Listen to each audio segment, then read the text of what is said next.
Day 23 of the Bible in a Year Challenge is coming from Exodus 17 through 18, Psalms 12, and Matthew 23. Exodus 17. Water from the rock. At the Lord's command, the people of Israel left the Sin desert and moved from place to place. Eventually they came to Rephidim, but there was no water to be found there. So once more the people grumbled and complained to Moses. "Give us water to drink," they demanded. "Quiet," Moses replied. "Why are you arguing with me? And why are you testing the Lord?" But tormented by thirst, they continued to complain. "Why did you ever take us out of Egypt? Why did you bring us here? We, our children, and our livestock will all die." Then Moses pleaded with the Lord. "What should I do with these people? They are about to stone me." The Lord said to Moses, "Take your shepherd's staff, the one you used when you struck the water of the Nile. Then call some of the leaders of Israel and walk on ahead of the people. I will meet you by the rock at Mount Sinai. Strike the rock and water will come pouring out. Then the people will be able to drink." Moses did just as he was told, and as the leaders looked on, water gushed out. Moses named the place Massah, the place of testing, and Meribah, the place of arguing, because the people of Israel argued with Moses and tested the Lord by saying, "Is the Lord going to take care of us or not?" Israel defeats the Amalekites. While the people of Israel were still at Rephidim, the warriors of Amalek came to fight against them. Moses commanded Joshua, "Call the Israelites to arms and fight the army of Amalek. Tomorrow I will stand at the top of the hill with the staff of God in my hand." So Joshua did what Moses had commanded. He led his men out to fight the army of Amalek. Meanwhile, Moses, Aaron, and Hur went to the top of a nearby hill. As long as Moses held up the staff with his hands, the Israelites had the advantage. But whenever he lowered his hands, the Amalekites gained the upper hand. Moses' arms finally became too tired to hold up the staff any longer, so Aaron and Hur found a stone for him to sit on. Then they stood on each side holding up his hands until sunset. As a result, Joshua and his troops were able to crush the army of Amalek. Then the Lord instructed Moses, "Write this down as a permanent record and announce it to Joshua. I will blot out every trace of Amalek from under heaven." Moses built an altar there and called it "The Lord is my banner." He said, "They have dared to raise their fists against the Lord's throne, so now the Lord will be at war with Amalek generation after generation." Chapter 18. Jethro's visit to Moses. Word soon reached Jethro, the priest of Midian and Moses' father-in-law, about all the wonderful things God had done for Moses and his people, the Israelites. He had heard about how the Lord had brought them safely out of Egypt. Some time before this, Moses had sent his wife Zipporah and his 2 sons to live with Jethro, his father-in-law. The name of Moses' firstborn son was Gershom, for Moses had said when the boy was born, "I have been a stranger in a foreign land." The name of his second son was Eliezer, for Moses had said at his birth, "The God of my fathers was my helper. He delivered me from the sword of Pharaoh." Jethro now came to visit Moses, and he brought Moses' wife and 2 sons with him. They arrived while Moses and the people were camped near the mountain of God. Moses was told, "Jethro, your father-in-law, has come to visit you. Your wife and your 2 sons are with him." So Moses went out to meet his father-in-law. He bowed to him respectfully and greeted him warmly. They asked about each other's health and then went to Moses' tent to talk further. Moses told his father-in-law about everything the Lord had done to rescue Israel from Pharaoh and the Egyptians. He also told him about the problems they had faced along the way and how the Lord had delivered his people from all their troubles. Jethro was delighted when he heard about all that the Lord had done for Israel as he brought them out of Egypt. "Praise be to the Lord," Jethro said, "for he has saved you from the Egyptians and from Pharaoh. He has rescued Israel from the power of Egypt. I know now that the Lord is greater than all other gods because his people have escaped from the proud and cruel Egyptians." Then Jethro presented a burnt offering and gave sacrifices to God. As Jethro was doing this, Aaron and the leaders of Israel came out to meet him. They all joined him in a sacrificial meal in God's presence. Jethro's wise advice.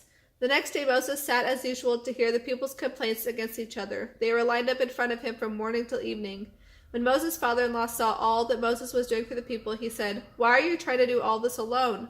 The people have been standing here all day to get your help." Moses replied, "Well, the people come to me to seek God's guidance. When an argument arises, I am the one who settles the case. I inform the people of God's decisions and teach them his laws and instructions." "This is not good," his father-in-law exclaimed. "You're going to wear yourself out and the people too. This job is too heavy a burden for you to handle all by yourself. Now let me give you a word of advice, and may God be with you. You should continue to be the people's representative before God, bringing him their questions to be decided. You should tell them God's decisions, teach them God's laws and instructions, and show them how to conduct their lives. But find some capable, honest men who fear God and hate bribes. Appoint them as judges over groups of 1,150 and 10. These men can serve the people, resolving all the ordinary cases. Anything that is too important or too complicated can be brought to you, but they can take care of the smaller matters themselves. They will help you carry the load, making the task easier for you. If you follow this advice, and if God directs you to do so, then you'll be able to endure the pressures, and all these people will go home in peace. Moses listened to his father-in-law's advice and followed his suggestions. He chose capable men from all over Israel and made them judges over the people. They were put in charge of groups of 1,150 and 10. These men were constantly available to administer justice. They brought the hard cases to Moses, but they judged the smaller matters themselves. Soon after this, Moses said goodbye to his father-in-law, who returned to his own land. Psalm 12. Help, O Lord, for the godly are fast disappearing. The faithful have vanished from the earth. Neighbors lie to each other, speaking with flattering lips and insincere hearts. May the Lord bring their flattery to an end and silence their proud tongues. They say, we will lie to our heart's content. Our lips are our own. Who can stop us? The Lord replies, I have seen violence done to the helpless, and I have heard the groans of the poor. Now I'll rise up to rescue them, as they have longed for me to do. The Lord's promises are pure, like silver refined in a furnace, purified 7 times over. Therefore, Lord, we know you will protect the oppressed, preserving them forever from this lying generation, even though the wicked strut about and evil is praised throughout the land. Matthew 23. Jesus warns the religious leaders. Then Jesus said to the crowds and to his disciples, the teachers of religious law and the Pharisees are the official interpreters of the scriptures, so practice and obey whatever they say to you, but don't follow their example, for they don't practice what they teach. They crush you with impossible religious demands and never lift a finger to help ease the burden. Everything they do is for show. On their arms they wear extra-wide prayer boxes with scripture verses inside, and they wear extra-long tassels on their robes. And how they love to sit at the head table at banquets and in the most prominent seats in the synagogue. They enjoy the attention they get on the streets, and they enjoy being called rabbi. Don't ever let anyone call you rabbi, for you have only one teacher, and all of you are on the same level as brothers and sisters. And don't address anyone here on earth as father, for only God in heaven is your spiritual father. And don't let anyone call you master, for there is only one master, the Messiah. The greatest among you must be a servant. But those who exalt themselves will be humbled, and those who humble themselves will be exalted. How terrible it will be for your teachers of religious law and you Pharisees, hypocrites, for you won't let others enter the kingdom of heaven, and you won't go in yourselves. Yes, how terrible it will be for you, teachers of religious law, and you Pharisees. For you cross land and sea to make one convert, and then you turn him into twice the son of hell as you yourselves are.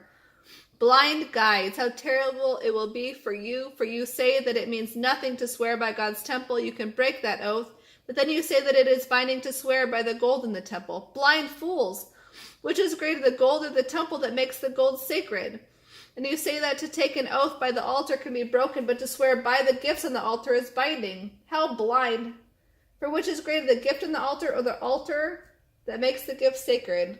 When you swear by the altar, you are swearing by it and by everything on it. And when you swear by the temple, you are swearing by it and by God who lives in it. And when you swear by heaven, you are swearing by the throne of God and by God who sits on the throne. How terrible it will be for you, teachers of religious law, and you Pharisees, hypocrites! You are careful to tithe even the tiniest part of your income, but you ignore the important things of the law, justice, mercy, and faith. You should tithe, yes, but you should not leave undone the more important things.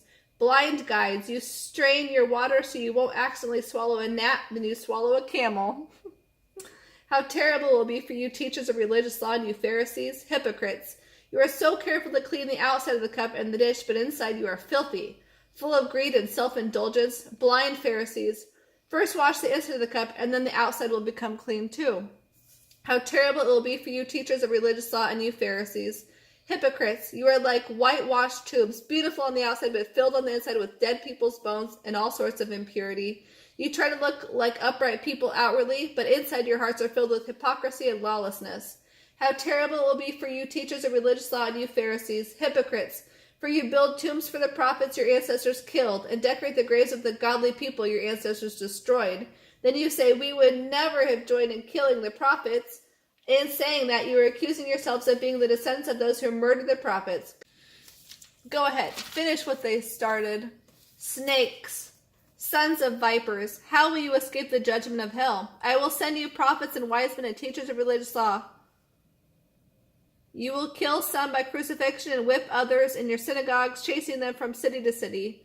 As a result, you will become guilty of murdering all the godly people, from righteous Abel to Zechariah, son of Barachiah, whom you murdered in the temple between the altar and the sanctuary. I assure you, all the accumulated judgment of the centuries will break upon the heads of this very generation. Jesus grieves over Jerusalem. O Jerusalem, Jerusalem, the city that kills the prophets and stones God's messengers. How often I have wanted to gather your children together as a hen protects her chicks beneath her wings, but you wouldn't let me.